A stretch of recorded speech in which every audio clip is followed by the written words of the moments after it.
Welcome class to our video notes lesson on section 6.7, which is the section where we learn how to find the equation for an inverse function algebraically. So in the last section we learned how to find the graph of an inverse, but in this section we'll learn how to find the equation for the inverse using algebra. So just as a quick reminder for the notation, so let's say we have f of x, which is a given function of x, and let's say that function is also 1 to 1, then its inverse would also be a function, and this is the notation we use for that, f inverse of x. So it's like a little, looks like an exponent, but it's not an exponent, it's a superscript of -1. So when we see that notation, we have to remember that that's just when you switch the domain and range of f of x. And we had learned about that in section 6.6. We also learned in section 6.6 that an inverse of a relation will be a function if that original relationship or that original function is 1 to 1, which means the original function has to pass the horizontal line test. So if we think back to all the functions we've learned this year, let's think back to the ones that would pass the horizontal line test. So one of the ones that I can think of would be linear, because I could draw horizontal lines through that and it would pass that test. Another one that comes to mind is the cubic function. That would also pass the horizontal line test. Another one that comes to mind is the reciprocal function, because that kind of looks like this and that would also pass the horizontal line test. And then we also have the square root function, one that kind of looks like an eyebrow. That one passes the horizontal line test. So does the cube root graph, which kind of goes like that, would also pass the horizontal line test. The logarithmic function, a log of base b, because it will look something like that, would also pass horizontal line test. And the exponential function, something like b to the power of x, because it usually looks something like that. Okay, so these are the functions that would all pass the horizontal line test: linear, cubic, reciprocal, square root, cube root, a logarithmic function, an exponential function. These all pass the horizontal line test. So these would all be considered 1 to 1. So an inverse function, or the inverse relationship for any of these types of functions, will also be a function. Now, when will the inverse of something not be a function? Is if that original function is not 1 to 1. So there's really only two that come to mind. One of them would be the quadratic, because when you graph that, looks like a parabola, and that would definitely fail the horizontal line test, because a horizontal line would cross that function more than one time. And the absolute value graph. So that graph looks like a V, and so a horizontal line again would cross that more than one time. So these functions fail the horizontal line test, which indicates that there are two inputs for some of the outputs. So not 1 to 1. So then when I take the inverse of a quadratic or an absolute value function, the inverse of those would not be functions. They would still be relations, but not functions, because the inverses of these would fail the vertical line test. So just keep that in mind, that if a function is not 1 to 1 to begin with, and then we go ahead and find the equation for its inverse algebraically, we only use this notation if the resulting equation, the inverse equation, is a function, means passes the vertical line test. All right, so let's go ahead and look at what the steps would be for finding an inverse algebraically. So the first thing we would want to do is solve the equation for x, or get x in terms of y. And this is because we want to, the inverse function is basically reversing. So we reverse what happened to x. That's why we solve for x. And so that it kind of undoes everything that happened to x to get y, so we can see what x would have to be to get particular y values. Now, it might help in this case to use y instead of f of x when we're solving. It's easier to think of f of x as just the y coordinate. So then after we've solved for x, what we want to do is switch the input and output. Because once we've gotten x by itself, and we're going to think of this now as a function of y. So that's kind of what we're doing. We're thinking of x now as the output and y as the input. So we're gonna rename it. So we're going to call x y and we're going to call y x. So x becomes y and y becomes x because we are switching domain and range. Okay, now for the third part, you only do this sometimes. So if your inverse relation is a function, so if your original function was 1-to-1, then your inverse will be a function, then we use the inverse notation of f inverse of x. So we would call it f inverse of x equals whatever instead of y equals whatever. We would rename that to be the inverse of x. But we only do that if the inverse is a function, so that's kind of a big if. All right, so let's try this with a few examples. So in the first one, we kind of start off with something right away where the inverse would not be a function. Because notice this has an x squared, so this is a quadratic function, which has graph that looks like a parabola. So the quadratic function fails the horizontal line test. So then when I find the inverse of this, the inverse is going to end up failing the vertical line test. So we want to just show you why. What does that look like when you're doing this algebraically? But first, I'm going to remember that h of x can be thought of as the y coordinate. So let's just rename it as y, just to help make it easier to solve for x. So what I want to try to do is get x alone. So this is kind of what we would do when we were finding x-intercepts. We were just sort of reversing what happened to x so that I could figure out what it must have been to get y. So on the left here, I have y plus 5. On the right, I have x squared. So to undo a power of 2, I would have to take the square root of both sides. But I want to be careful right here because what I'm trying to solve for is the original x value, right? But in this equation, I was squaring the original x value. And now I'm going backwards to get the original x value. So I have to remember that the original x value could have been positive or negative. So when I'm going backwards from a square to the original and I'm square rooting, I have to remember to take both the positive and the negative square root.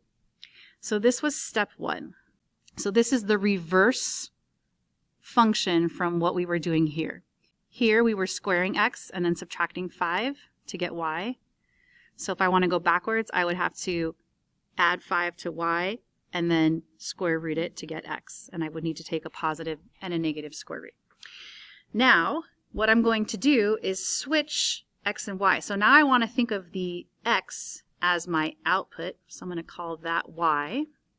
We're renaming it now because now I want to be able to plug in stuff for y and get x. So we like to think of inputs as x and outputs as y. So I'm going to recall this x, y. And then I'm going to recall this y, x. This equation is the inverse of y equals x squared plus 5. Right? This y is not the same as this y. The outputs of my inverse match the inputs of my original and vice versa. Now, why is this not a function? It has to do with this plus or minus, right? My inverse is not a function, so I can't use inverse notation here. Don't use h inverse of x here because this is not a function. And let's take a quick peek at Desmos to see why. Okay, so what I have showing right now is the graph of y equals only the positive square root of x plus 5. And the point I was making in the example is that when we're solving for something that used to be squared, we need to remember that before it was squared, it could have either been positive or negative. And so if I look at both the positive square root and the negative square root, my full equation for my inverse would be looking like a sideways parabola. And here I have a picture of, this is what the equation would look like if I just switched x and y, because essentially that's what we're doing when we're finding the inverse function, is we're saying what if we switched input and output. So the original equation was y equals x squared minus 5, but the inverse is when I square the y, and then x is what I would get if I did y squared minus 5. So when I look at that full graph, I can see that it would give me this full sideways parabola. Because when I'm trying to solve for y, and I add the 5 over and then I square root both sides, I have to remember that the y value before it was squared could have been positive or negative. So when we are solving for these equations and we are square rooting, we have to remember that. And it's the fact that there's a positive and a negative root, right? Because if I only have the positive root, I just have what looks like the eyebrow graph. If I have only the negative root, it looks like a reflection of the eyebrow graph. But when I have both the positive and the negative, it looks like a sideways parabola. It looks like this. And the problem with that is it's now breaking the vertical line test. I have two different outputs for the same input. So when x is -1, if I can get it to go there. So when x is -1, I have an output of -2 or of +2. Anyway, you get the idea. One input would yield two outputs, so it's not a function. Now, if you look back at the graph of the original equation before I found the inverse, the y equals x squared minus 5, that was a parabola, right? It had shifted down 5, but it's the parabola that opens up with a y-intercept of -5. Now, this parabola, if I turn these off for a second, this parabola is breaking the horizontal line test. So we say that quadratic functions are not one-to-one because they will have multiple inputs with the same output. So like -3 has an output of 4. If I can get it to land there. Anyway, you can kind of get the picture. -3 has an output of +4, and +3 also has an output of +4. So two different inputs with the same output. So it's breaking the horizontal line test, so it's not one-to-one. So when you find its inverse, which is basically switching x and y, that inverse is reflected over this line y equals x, right? We learned that in our last lesson. So inverse functions, their graphs are reflections over the line y equals x. And so they end up facing sideways. I'll turn this one off for a second. So this is the graph of the inverse, which ends up being a sideways parabola, which ends up breaking the vertical line test. So that's why it's important for us to identify whether or not a function is one-to-one, because if it isn't, like parabolas, then its inverse functions will not be functions, or the inverse relationships will not be functions because they will break the vertical line test. And then lastly, just one last thing. I like when I graph parabolas and their inverses because when they cross over that line y equals x, they form like a little bit of a heart. So there's a little heart there for all of you. Okay, back to the outline. Okay, so basically to sum up, this would be the equation for the inverse relationship. It's not a function because it's breaking the vertical line test. The graph looks like a sideways parabola, so it breaks the vertical line test. So we just call it y instead of h inverse, and it equals both the positive and the negative square root of x plus 5. Now in example 2, notice we don't have an equation. We just have a set of ordered pairs, which is what a relationship is in its simplest form. Just a set of ordered pairs where all the x's would be your domain values and then all the y's would be your range values. And so for an inverse function, which is f to the -1 notation, all you have to do is switch x and y. So the point that was at 3, 8 before would now be at 8, 3, and then this point would be -2, 4. And then this point would be -3, 5. This original relationship here was a function, or was a one-to-one function because each input of 3, 4, and 5 had a unique output, 8, -2, and -3, and then each output, 8, -2, -3, had a unique input, 3, 4, and 5. So it was a one-to-one function, this relationship, f. So its inverse will be a function. So that's why I can use the inverse notation. So we use the inverse notation if the inverse is a function. Okay, so over here in example 3, here we have our relationship g of x is equal to 3x plus 9. This is a linear function, something like that. So it is one-to-one, right?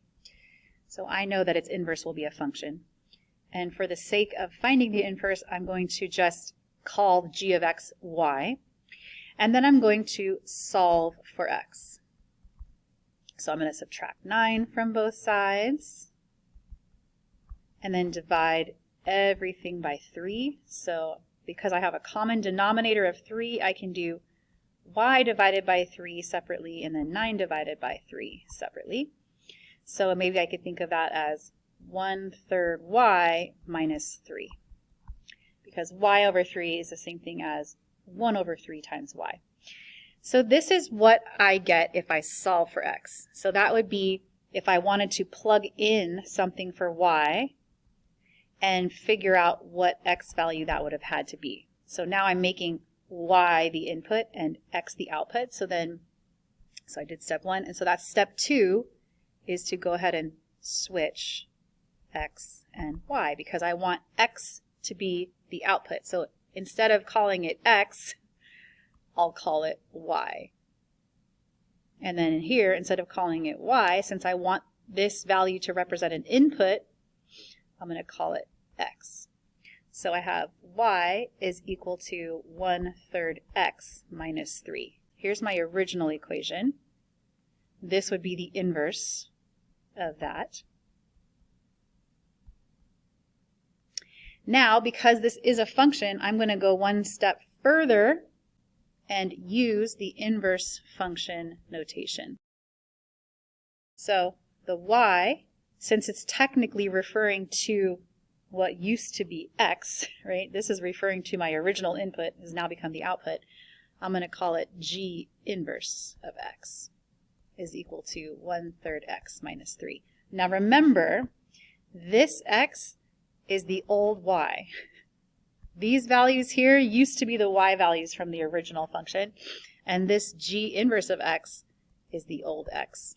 It's just now the y values have become the inputs, so we call them x, and the x's have become the outputs, so we call them y, or rather g inverse of x. Why don't you guys try number 4? See if you could come up with the equation for the inverse of f of x.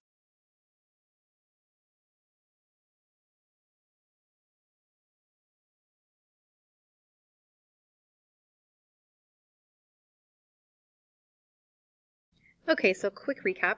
First, we realized that f of x is just another name for y, so we wrote it that way because it's easier to work with. And then we attempted to solve for x first. So that's where you add the 8 to both sides to get it to cancel here and then add to the left. And then I wanted to get the x plus 2 out of the denominator, so I multiplied it to both sides. So I multiplied it to the y plus 8, and then when I multiplied it on this side, it canceled to get 1. Then I'm trying to solve for x, so I went ahead and divided everything by y plus 8 to get it to cancel on this side, and I end up with 1 over y plus 8 on the other side. And then all I had to do from there was just subtract the 2 to both sides. So when I solved for x, this is what I got. And then the second thing we do is we switch x and y because we want to understand that when you plug something in, we'd like to think of that as x, and here we'd be plugging in something for y, so we rename it x, but this is the old y. And then because this original function, this is a reciprocal function, the kind that looks like this, these functions are always one-to-one, so their inverse functions end up also looking, their graphs end up also kind of looking something like this. They are, you can see here, it's another reciprocal function with an x in the denominator, so these are all functions. So because this is a function, I can use the inverse function notation. So instead of calling this x, even though this is the old x, I call it f inverse of x. So this is the new output for my new inverse equation. Now for number 5, this wants us to go back to the answers we found in 3 and 4, or the equations we found in 3 and 4, and answer these questions here. So we want to just do some evaluating, right? We're just evaluating. So this one here where it says g inverse of 0, that would be referring to this equation. So that would be where I plug 0 for x into this inverse equation. So I don't want to plug it in here. This is the g of x. I want to plug it in here, the g inverse of x. So it'd be 1/3 times 0 minus 3, which is just 0 minus 3, which is just negative 3. So g inverse of 0 is equal to negative 3. Okay, and then for number 6, we're going back to the original function g. That was the one up here. The g of x equals 3x plus 9. So g of 2 would equal 3 times 2 plus 9, which would equal 6 plus 9, which is 15. Okay, so now I want to point something out to you guys.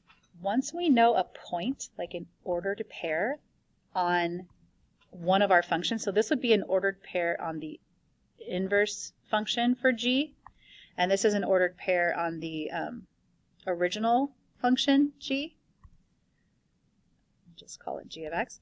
So I know that when x is 2, y is 15 for g of x, and then when x is 0, y is negative 3 for inverse g.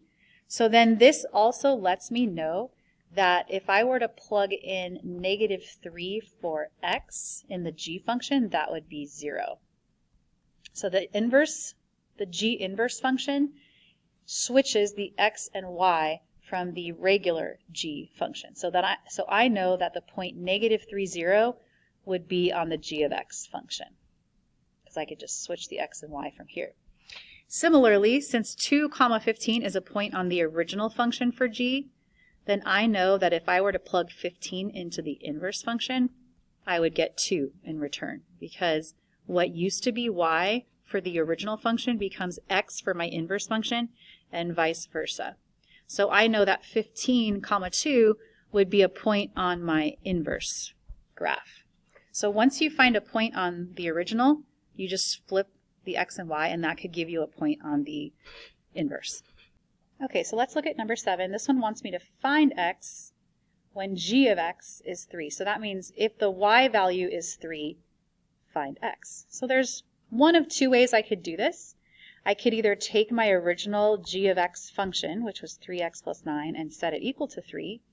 This is option 1, and then solve for x. We've done things like this before.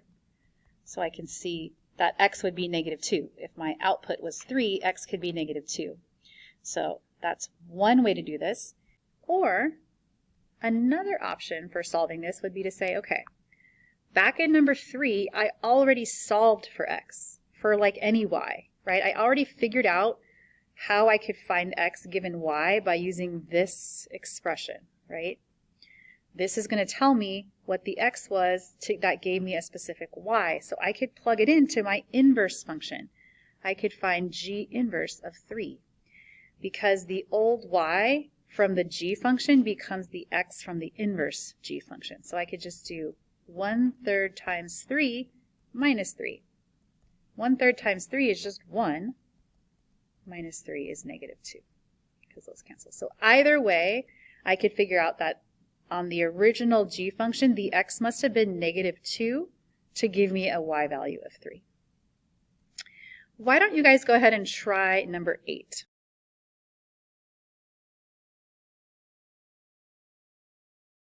Okay, so basically you have options here. You can either take the inverse function and set it equal to negative 7 and then solve for x, or you can recognize that this output of negative 7 must have been the original input, the old x. So I could plug it in for x into the original g function. And when I do that, I can see that that would have given me a y value of 12, negative 12. So then that would become my new x in my inverse function. And if you're not convinced, you can just go ahead and check. You can plug in negative 12 into the inverse function, which is 1/3 times x, in this case negative 12, and then minus 3.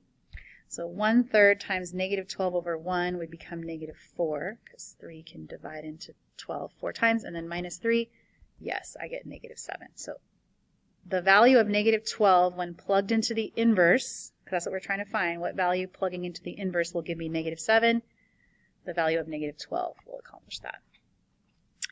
Why don't you guys go ahead and try numbers 9 and 10.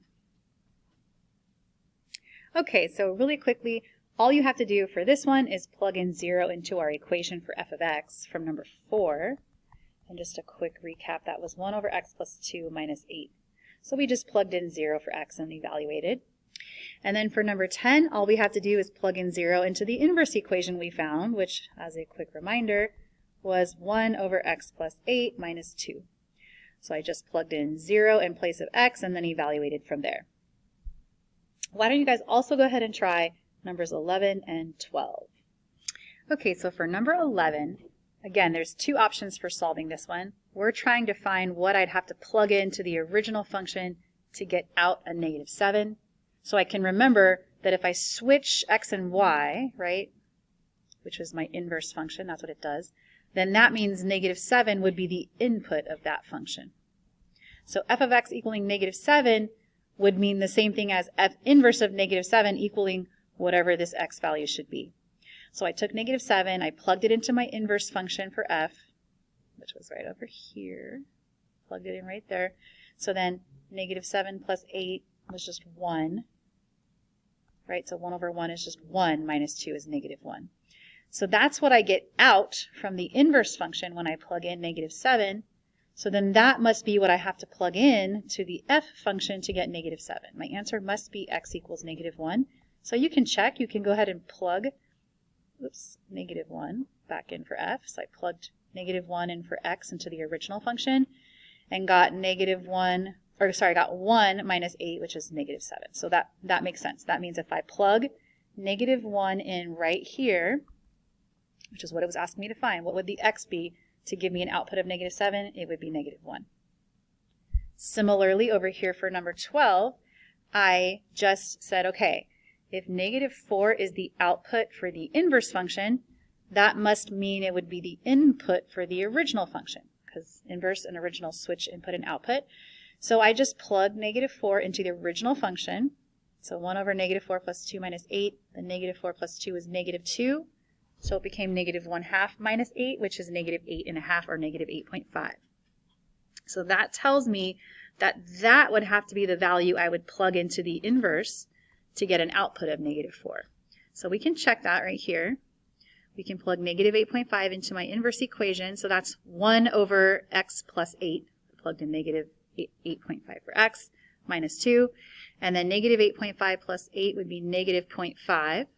So that makes this whole fraction negative. And then 1 over 0.5 is 2. So this would be negative 2 minus 2, which is negative 4. So that does mean that this answer is correct. That if I plug negative 8.5 into my inverse function, the output will be negative 4. And that concludes our video notes lesson for section 6.7, which is our last video notes lesson for the entire year. So congratulations on making it through all of Algebra 2, and I will see you in class for some practice.